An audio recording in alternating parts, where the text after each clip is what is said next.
is Betty Maslankowski, and I would like to share the story that Dr. Hala Akbarnia had shared on Facebook and on Instagram.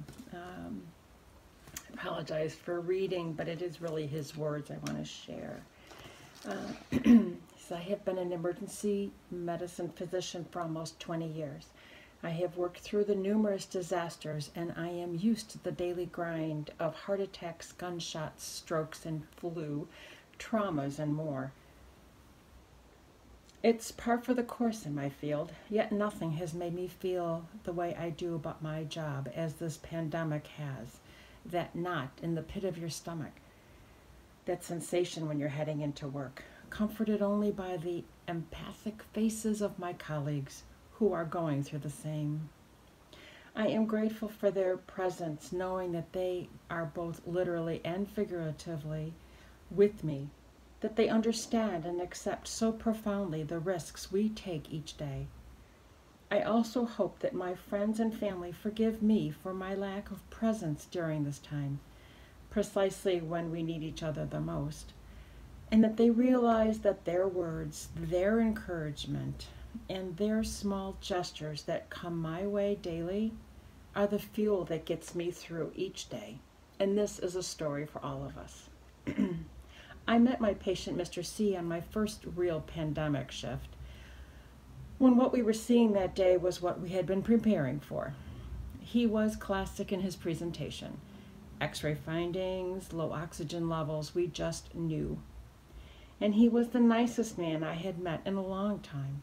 Gasping for breath, he kept asking if we needed anything, and that it would be okay.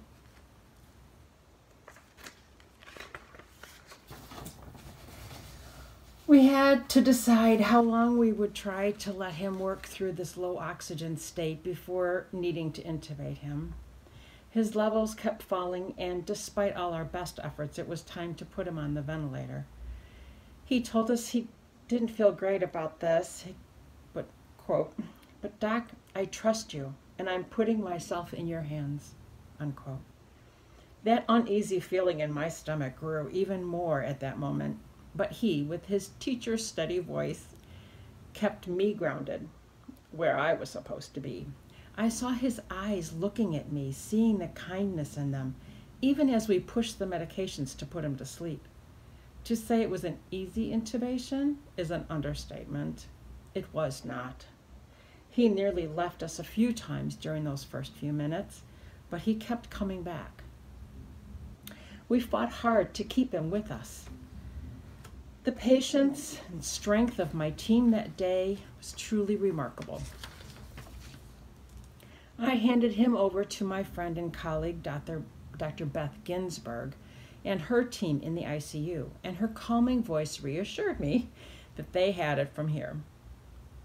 And then for the next 12 days, I waited and watched his progress, knowing the statistics and how sick he was when he got to us. They did their magic, and just yesterday, my new friend, Mr. C, was extubated. I decided to go meet him again. Mr. C was in the COVID step-down unit, recovering, without family. Nobody was allowed to visit him. Even worse, his wife had been home alone in isolation for the past 14 days. My heart broke thinking of how that must have been for her. I cautiously went into his room, donned my PPE, and when he saw me, he stopped for a second, a moment of recognition. I introduced myself. "I'm Dr. Akbarnia, Mr. C. I was the last person you saw in the ER. You told me you trusted us to get you to this side.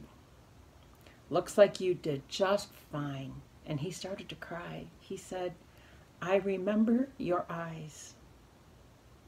I started to cry. What he didn't know is that at that moment, I realized that we do what we do exactly for people like him.